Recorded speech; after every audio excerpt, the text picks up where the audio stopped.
Hi, my name is John Mitchell and welcome to bcghosttowns.com. On the website we've had some inquiries from Vancouver residents saying, well, is there anything that we can see that's close to Vancouver? And we're on our way right now to a ghost town 100 years old. The name of it is Harrison Mills. And the beautiful part of that is that there's still a nucleus of Harrison Mills left in the form of Kilby's General Store and Historic Site. Basically, the whole trip should take you about an hour and a half, an hour and 40 minutes out of Vancouver, and it can be well worth your time and effort. It's a beautiful location. Time is forgotten. The Kilby General Store and Historic Site, and the ghost town of Harrison Mills. In 1960, when noted history author Bruce Ramsay was researching his book, Ghost Towns of British Columbia, he started his book with the ghost town of Harrison Mills. He met Acton Kilby, storekeeper, told him they only sold two types of soap, white and blue. A 5-pound bag of white was $1. A 5-pound bag of blue, $1.25. Welcome to Harrison Mills, folks. Come on in to Kilby General Store. Hi, I'm Bonnie Levitt. I'm an interpreter here at Kilby Historic Site, as well as the events and group coordinator. And I'm happy to show you Kilby Historic Site and Kilby General Store, as well as take you through some of the history of Harrison Mills. So Harrison Mills was named that because of the Harrison River that flows to the north and west side of Harrison Mills, and in honor of the two important sawmills that were here in the town. The town was originally called Carnarvon, and was named so by Governor Douglas at the time. And so this was a very important town. However, the name Carnarvon really never took. The Harrison name just really stuck. And it was started in 1850s during the gold rush. This was a fueling stop for the paddle wheelers. And it was also very important for logging. And it was actually in the 1890s that Harrison Mouth, or Harrison River, as the name was then, took off. And in a couple of years, it was known more formally as Harrison Mills, which it remains today. Harrison Mills itself had two sawmills, and there was the Trethewey Mill, which is also a shingle mill, and it became the Chilliwack Shingle Mill. And in later years, the Tretheweys sold it out to the Rat Portage Mill. The mill's a big mill, and it actually eventually became the largest sawmill in the entire British Empire. So it was quite a going concern. The hub of the town, which was here at Kilby General Store. So Kilby was actually the center of Harrison Mills. Kilby General Store was certainly the center of Harrison Mills. Now, whether or not it was geographically the center, it was actually on the edge of town and surrounded by farming to the east of us, and then the town site to the west of us. And of course the train station and the train tracks on the south side of us. The town site itself was west of west of Kilby Historic Site, and there were a number of row houses for the company. There was a church, there was a school, there was a community hall, a pool hall, and a butcher shop. Good business people here. They were certainly good business people. Yeah. Now, Mrs. Kilby, there was Thomas and Eliza Kilby that opened the general store, and Eliza ran a hotel upstairs. She certainly saw the need for that. There was a large number of people coming from Chilliwack, over from Chilliwack to Harrison Mills by ferry.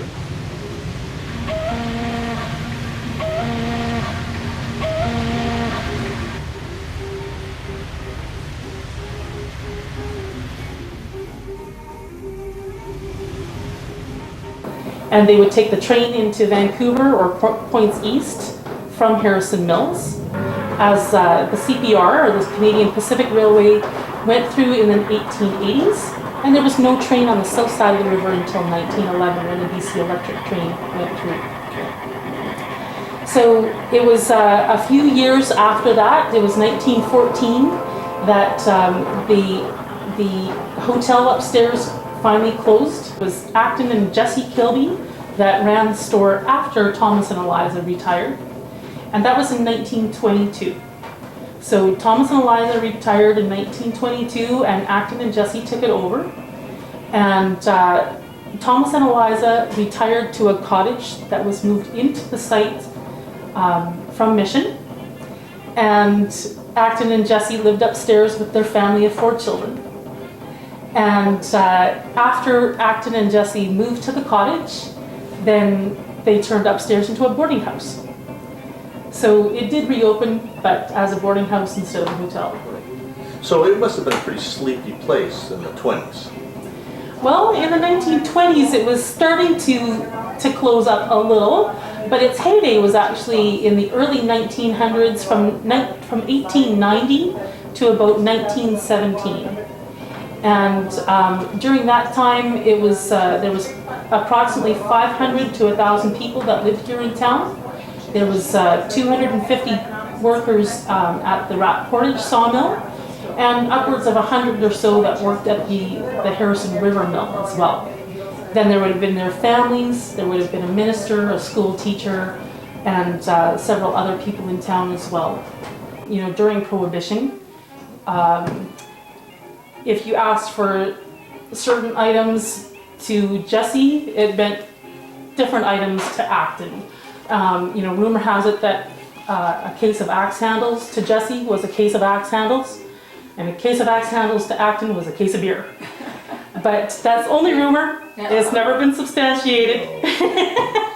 Well, I understand that during Prohibition, you could get alcohol if you were a habitual alcoholic, and therefore British Columbia had 25,000 habitual alcoholics, according to the doctors. Is that right? Yes. See, I and did you would not go know to that. a drugstore to acquire your bottle of whiskey Oh, okay. or choice of And see spirits. Yes, and This and might have been where you one of would have those done places. that. Yeah, Yes. for sure. Now, I noticed in one of the old photographs that you had a contingent of soldiers here guarding the bridge. Where did they stay? Did they stay in the hotel here, or do you know? Actually, there was a number of company row houses here in town that, after a period of time, were empty, and so it was actually in those row houses that they had some of the soldiers. So there was mostly single working men working here at Harrison Mills. There was a lot of families that lived here in Harrison Mills. There was a school, one-room school, and it went from grade 1 till grade 9, and then they eventually added on another room and did grade 9 through 12. In one way, it's kind of an isolated area. And in another way, it's not really an isolated area. I mean, you can hop on a train and in, a couple hours you can be in Vancouver or Exactly. Westminster. And yet, if you wanted to go anywhere but Vancouver, New Westminster, or Agassiz, then you are in an isolated area. Well, even getting to Harrison Mills was a bit of a chore. Now, a lot of the customers here at Kilby General Store came down the river by canoe. A lot of them came by train. A lot of them came by ferry. The way they did not come was by car. There were no roads into Harrison Mills until 1926. And this old place was built in 1906. So it stood for many years without any roads into the town. So with no cars and no roads, why is there a gas station outside? Well, that's a good question, John. And there was a lot of boat traffic at the time, and it was an important fueling stop, not only for the boats going upriver to Yale, but also going up the other way to Port Douglas. And no matter which river you went on, this was the meeting place. Right, yeah. This is actually also a big area for tugboats, and the Kilby family remembers that a lot of the tugboat operators would be basically hang around the store. The general store was the hub of the town, and they would hang around at the store in the morning, every morning, until they got their orders by telephone. and then they would head out to their tugboats from here. And the Kilby family had one of 3 telephones in Harrison Mills. Now, the other families that had telephones were quite a distance away. And so even the other families in Harrison Mills were all long distance to each other. It cost 10 cents per call. Yeah, big money in those days. And so the Kilbys were quite a hub of the community because they had a telephone and would have to get telegrams to people. The telegrams came by telephone at that time, and they would receive it here at the general store. I usually send out one of the kids with the message. Isn't that something? Yeah. So the train station outside, when was that dismantled, or when did that disappear? Well, back in the early 1930s, I believe it was 1931, there was a big fire here in town and wiped out about a third of the town, including the Rat Portage sawmill, which was closed down at that time. But it also burned down the train station and about a third of the company houses as well. And at that point, the town kind of rolled up the sidewalks a bit, but it was still a whistle stop on the tracks right up until 1948. And I'm not sure if it was due to the big flood of 48 that they stopped that, but it was in 1948 that there was no longer whistle stops here in Harrison Mills. And so the reservation, which is just on the other side of the tracks, does that encompass the old mill site as well? Is that reservation land as well? No, actually it's not. So the Scowlitz First Nations has their traditional hunting grounds and some agricultural land on the south side of the railroad tracks from Harrison Mills. Their town site, or their housing development, is just to the west of us here in Harrison Bay, towards Lake Arrock. Then we also have the Chehalis or Sta'alis Reserve just to the north of us, also in Harrison Mills area, but their own town site at Sta'alis. And they patronized the store as well? They were big supporters of the Kilby General Store. Acton Kilby was very progressive and learned the Halkomelem language, which is the native language in this area. He also offered the natives credit, and that was almost unheard of in those days. And so he was very well respected by the natives of this area. Okay. So from 1906, when this store was built, the whole town was actually built on the second floor. It was built up on stilts, and the sidewalks were overhead boardwalks. There was a boardwalk straight across from our general store door out to the train platform, and it was very convenient then for the passengers that got off the train to be able to come to Kilby General Store and the Manchester Hotel if they needed to stay overnight. And the whole town was joined by overhead boardwalk. So it was very convenient during the flooding times to be able to get around the town without having to traipse through water. And of course in 1948 and 1936, when we had high waters, it was very important that the town was built up. Now in 1949, when they put in the dikes, a lot of the houses were actually then lowered onto the ground. And after 1951, with the big fire, then a lot of the houses that were built then on the ground. So what is the population of Harrison Mills now? Harrison Mills now is a population of 23, not counting our pets.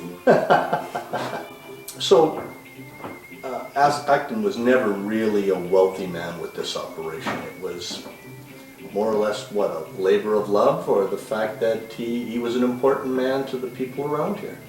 Acton was an important man to the people around here, but I think it was more of a labor of love. He was very service-oriented, and he was the notary public here in town. He was also the postmaster and ran several businesses. And from 1972, when they actually sold this site to the province, until 1977, Acton and Jesse stayed on and worked for the province as curators here at the museum and turned it back into what they remembered it being in 1922 when they took over the store. And they also still ran it as a general store right up until 1977. Now it's important to note that in 1977 when they retired, Acton was 86 years old. And so he was... And when he retires, he only lasts a year Another without year. his store. That's right, yeah.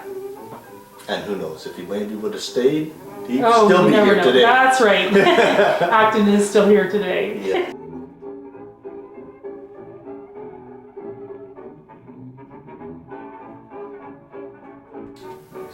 Well, I really appreciate the time you spent with us explaining not only Kilby's General Store, but the Harrison and the early history of the area. And it's amazing that so close to Vancouver and well within a short day trip, one can not only come out here, experience time travel for real, and look around at some of the ruins and yet have a beautiful lunch, and we certainly appreciated that ourselves today. Thank you very much, Bonnie, for your time here with BC Ghost Towns. Well, thank you for coming, John, and we appreciate your support as well. Thank you. Thanks for visiting Harrison Mills and Kilby Historic Site. We hope to see you again soon.